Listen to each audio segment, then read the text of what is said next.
नमस्कार रसिकांनो, विठू माऊलीच्या चरणी जाण्यासाठी पांडुरंगाची वारी आणि पालखी जवळ आली की आपल्याकडे सणासारखा माहोल असतो। जशी आपण दिवाळी साजरी करतो अगदी तसंच हा पालखी सोहळाही मोठ्या उत्साहात साजरा केला जातो।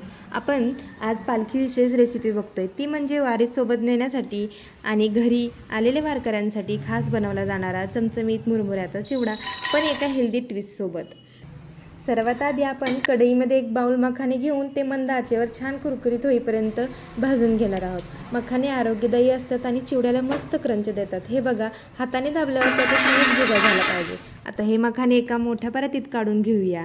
आता त्याच कढईत थोडंसं तेल टाकून अर्धा वाटी शेंगदाणे टाकूया।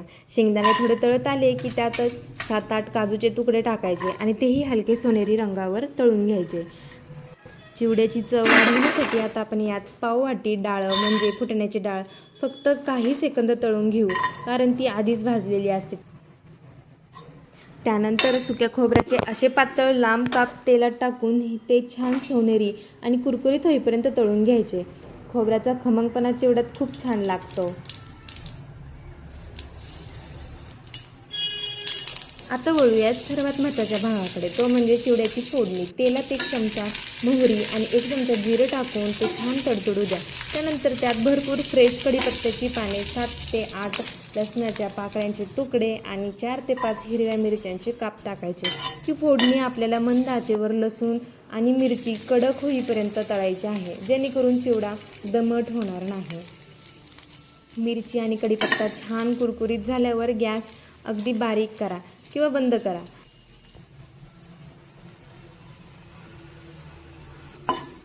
आता यात अर्धा चमचा हळद आणि चवीनुसार सेंधव मीठ टाकूया।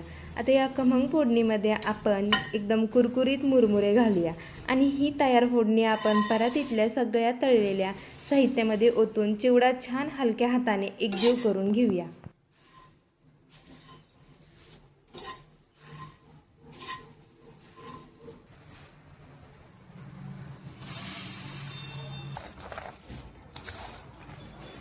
वा, काय सुंदर पिवळा धमक रंग आलाय आणि सुगंध तर संपूर्ण घरात दरवळतोय। तयार झालेला आपला पालखीविषयी चमचमीत आणि आरोग्यदायी मुरमुऱ्यांचा चिवडा। हा चिवडा थंड झाल्यावर हवाबंद डब्यात भरून ठेवा, महिनाभर छान टिकतो। तुम्ही या पालखी सोहळ्यात हा चिवडा नक्की बनवा।